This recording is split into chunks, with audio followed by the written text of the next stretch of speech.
Oke, selamat datang kembali. Hari ini kita bakal bedah tumpukan materi yang Anda bagikan nih. Dan topiknya relevan banget. Relevan banget ya, soal seni mengelola konflik. Betul, khususnya di dunia agribisnis yang jujur aja bisa sengit banget.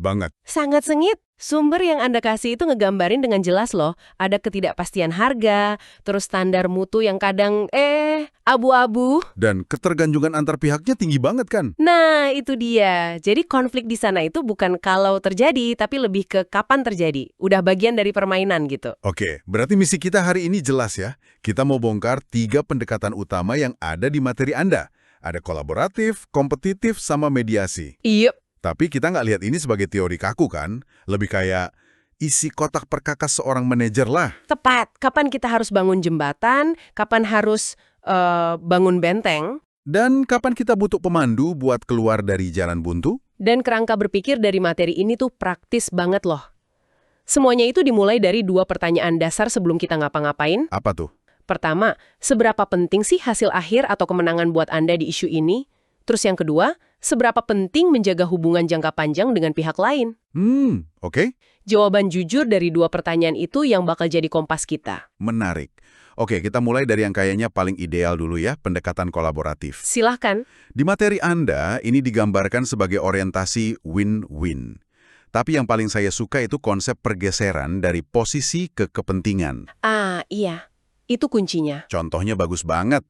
Posisi itu kan pokoknya saya mau harga naik 10%, tapi kepentingannya saya butuh kepastian pendapatan buat nutup biaya produksi. Beda banget kan? Beda banget. Dan pergeseran itu yang membuka segalanya. Pendekatan kolaboratif jadi nggak nanya lagi, kamu maunya apa, tapi lebih dalam. Kenapa kamu butuh itu? Nah, Begitu kita paham kenapanya, tiba-tiba muncul banyak ruang buat solusi kreatif yang tadinya nggak kepikiran. dan ini didukung prinsip-prinsip yang kuat ya. Di materinya ada transparansi data, pakai kriteria objektif, Betul, kayak standar mutu atau indeks harga pasar. dan komitmen jangka panjang.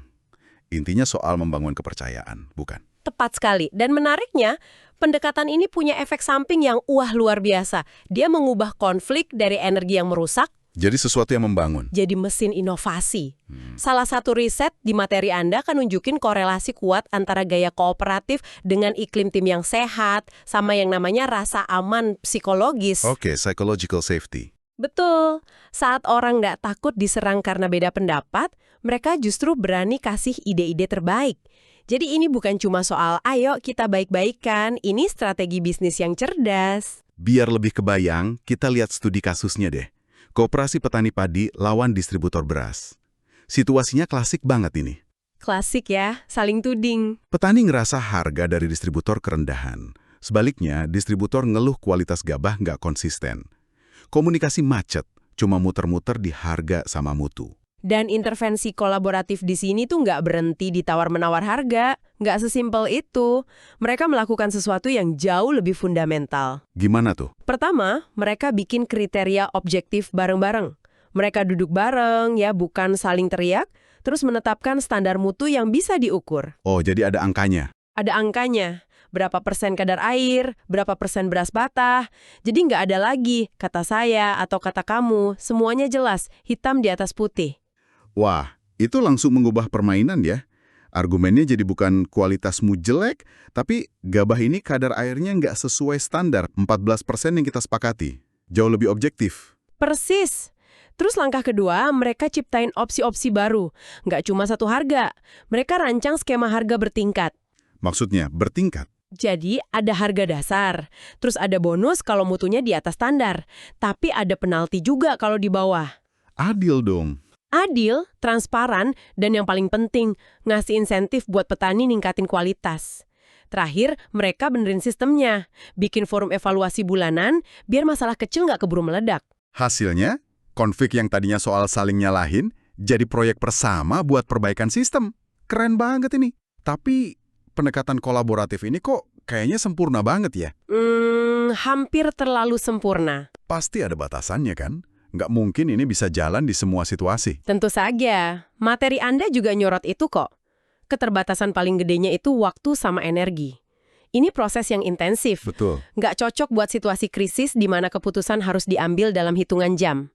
Dan ini rentan dimanipulasi kalau ada ketimpangan kekuasaan yang besar. Maksudnya? Ya, pihak yang lebih kuat bisa aja pura-pura kolaborasi, padahal diam-diam ya dorong agenda sendiri. Kolaborasi sejati kan butuh niat baik dan kekuatan yang relatif seimbang. Nah, ini nih pertanyaan yang muncul di kepala saya. Pendekatan ini kan bergantung banget sama niat baik kedua pihak. Banget. Terus gimana kalau kita berhadapan sama pihak yang jelas-jelas cuma mau menang sendiri, yang oportunistik, dan waktu kita mepet banget? Nggak bisa kan kita datang sambil bilang, yuk kita berbagi data? Abis dilahap. Iya kan? Bisa abis kita. Pertanyaan yang tepat banget. Dan itu langsung membawa kita ke kutub seberangnya, pendekatan kompetitif. Oke. Ini pendekatan win-lose, di mana ngelindungin kepentingan Anda itu jadi prioritas mutlak. Ini alat yang Anda pakai kalau isunya krusial banget atau ada pelanggaran etika yang jelas. Jadi ini bukan soal jadi agresif atau kasar ya, tapi soal jadi tegas dan melindungi batas. Ya, dan materinya menggarisbawahi pentingnya ini tetap profesional. Tegas pada masalah, jangan serang pribadi. Ada 2 konsep kunci di sini yang jadi senjata utama. Apa aja tuh? Pertama, reservation point, titik batas Anda. Anda harus tahu di angka berapa atau syarat apa, Anda lebih baik pergi ninggalin meja daripada terima kesepakatan yang lebih buruk. Ini garis pertahanan terakhir. Dan kalau kita nggak tahu di mana garis itu, kita pasti bakal kedorong melewatinya. Tanpa ragu. Konsep kedua, yang mungkin lebih penting lagi, adalah BATNA, Best Alternative to a Negotiated Agreement. Oke, BATNA. Sederhananya gini, apa rencana B terbaik Anda kalau negosiasi ini gagal? Apa pilihan lain yang Anda punya? BATNA yang kuat, itu sumber kekuatan tawar Anda yang sesungguhnya. Jadi kalau kita tahu ada pembeli lain yang siap nampung produk kita, Anda nggak akan takut buat bilang tidak pada tawaran yang jelek. menarik. Tapi pendekatan ini, walau kadang perlu ya, pasti ada biayanya juga kan? Pasti. Selain resiko yang jelas kayak ngerusak hubungan, ada satu riset di materi Anda yang nyorot biaya manusianya. Katanya budaya yang terlalu kompetitif bisa ningkatin burnout. Betul sekali. Bekerja di lingkungan di mana setiap interaksi itu pertarungan, di mana Anda harus selalu waspada, itu kan capek banget. Menguras energi ya. Studi kasusnya di sini gamblang banget. Eksportir kakao yang seenaknya nurunin harga sepihak pas deket-deket jadwal pengiriman. Wah, Mereka tahu petani posisinya di bawah tekanan waktu. Produknya udah siap kirim, bisa rusak.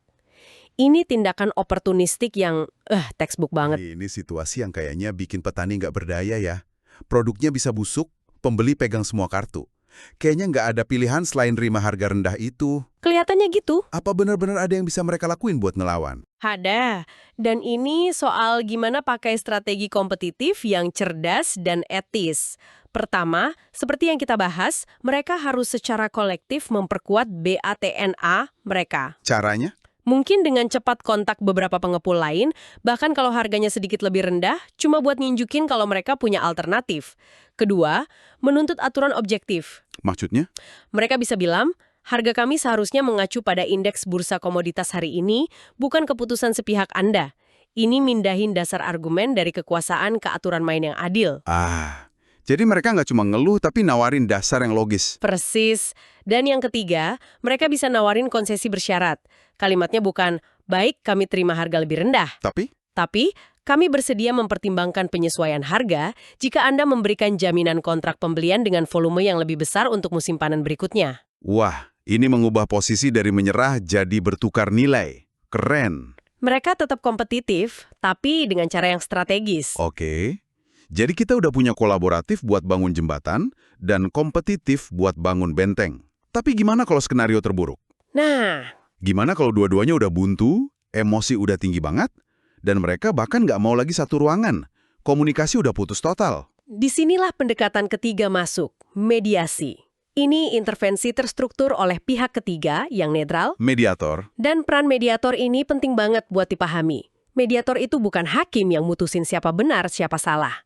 Peran utamanya adalah sebagai penjaga proses. Penjaga proses. Maksudnya gimana tuh? Seseorang yang memastikan komunikasi yang udah mati bisa hidup lagi dan jalan secara produktif. Jadi fokusnya bukan ke isi masalahnya, tapi cara mereka ngomongin masalah itu. Tepat. Mediasi jadi penting banget kalau konflik udah eskalasi tinggi, ada ketimpangan kuasa yang ekstrim, atau ngelibatin banyak pihak, pemerintah, komunitas adat, LSM. Banyak banget kepentingannya ya. Betul, prinsip utamanya seperti di materi Anda, itu sukarela, mediatornya imparsial, rahasia, dan yang paling penting, kesetaraan suara. Setiap pihak harus merasa didengar secara adil. Contoh kasus sengketa lahan tebu antara petani dan perusahaan di materi Anda itu pas banget kayaknya. Klaimnya tumpang tindih, batas tanah nggak jelas, potensi kekerasan naik terus. Negosiasi langsung udah mustahil itu. Nggak akan jalan ya. Sama sekali. Dalam situasi panas gitu, mediasi yang efektif itu prosesnya dalam. Mulai dari metain siapa aja yang punya kepentingan, terus audit data dan pemetaan lahan bareng-bareng. Biar faktanya satu versi dulu. Nah, biar fondasinya sama. Baru setelah itu, mediator bisa bantu ngerancang paket kesepakatan. Dan paketnya itu bisa lebih dari sekedar garis di peta ya. Jauh lebih dari itu. Isinya bisa klarifikasi batas, skema kompensasi yang adil, program kemitraan baru, sampai pembentukan mekanisme monitoring bersama. Komprehensif. Tapi ada risikonya juga kan? Pasti ada. Kalau ketimpangan kekuasaannya ekstrim banget, mediasi bisa aja ngasilin kesepakatan semu. Pihak yang lemah setuju cuma karena tekanan. Disinilah integritas mediator diuji. Oke, jadi kita punya 3 alat yang beda banget di kotak perkakas kita. Kolaboratif, kompetitif, dan mediasi. Terus gimana seorang manajer di lapangan bisa memutusin mana yang mau dipakai? Nah, materi Anda ngasih semacam pohon keputusan sederhana yang bagus banget. Gimana tuh? Kolaboratif. Terus tanya lagi, konfliknya udah buntu dan eskalasinya ketinggian nggak? Kalau iya, mediasi itu pintu masuknya. Lalu ada isu kepatuhan atau keamanan yang nggak bisa ditawar nggak? Kayak standar keamanan pangan gitu. Betul. Kalau ada, pendekatan kompetitif yang tegas buat negakin aturan itu bisa dibenarkan.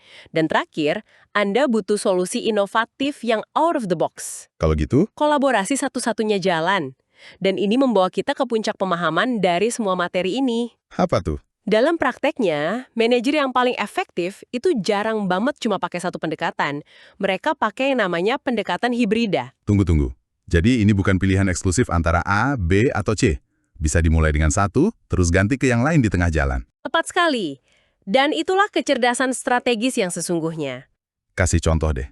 Misalnya, manajer pembelian bisa mulai negosiasi dengan pendekatan kompetitif yang tegas buat netapin standar mutu minimum, itu garis batasnya.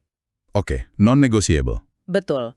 Tapi setelah fondasi itu disepakati, dia bisa ganti ke mode kolaboratif buat bareng-bareng sama pemasok ngerancang sistem insentif atau cari cara efisiensi biaya. Atau contoh sengketa lahan tadi, mungkin mereka butuh mediasi cuma buat buka komunikasi yang buntu. Nah, Begitu mediator berhasil bangun sedikit kepercayaan, kedua pihak bisa lanjut sendiri negosiasinya pakai pendekatan kolaboratif buat nyelesain detail teknisnya. persis. Kemampuan buat gonta-ganti dan gabungin pendekatan ini yang ngebedain manajer reaktif sama manajer strategis. Jadi mereka ngelihat ini bukan sebagai identitas ya. Saya orang yang kolaboratif, bukan gitu. Bukan, tapi sebagai alat yang bisa dipilih sesuai kebutuhan di tiap tahapan konflik. Oke, jadi kalau kita tarik kesimpulan besarnya, kolaboratif, kompetitif, dan mediasi, ini bukan pilihan baik versus buruk. Bukan sama sekali. Mereka ini spektrum. Dan kematangan manajerial itu soal kemampuan menari di sepanjang spektrum itu. Milih alat yang pas, di waktu yang pas. Anda merangkumnya dengan sempurna. Setiap alat punya fungsi dan tempatnya masing-masing. Jadi singkatnya nih, kita udah bongkar 3 jalan utama dalam mengelola konflik. Kolaboratif buat bangun jembatan dan inovasi. Kompetitif buat jaga benteng saat ketegasan diperlukan. Dan mediasi sebagai pemandu saat kita tersesat di jalan buntu komunikasi. Dan sebagai penutup, ada satu pertanyaan provokatif dari materi ini yang menarik buat Anda renungkan. Oh ya? Dunia bisnis modern sekarang, di mana isu reputasi, keberlanjutan, hubungan jangka panjang, itu jadi mata uang yang makin penting, apakah pendekatan kompetitif yang murni, yang orientasinya cuma win-lose, masih benar-benar relevan? Atau, apakah setiap strategi kompetitif yang cerdas, pada akhirnya harus dijinakan dengan elemen-elemen kolaborasi, biar bisa bertahan dan berhasil dalam jangka panjang?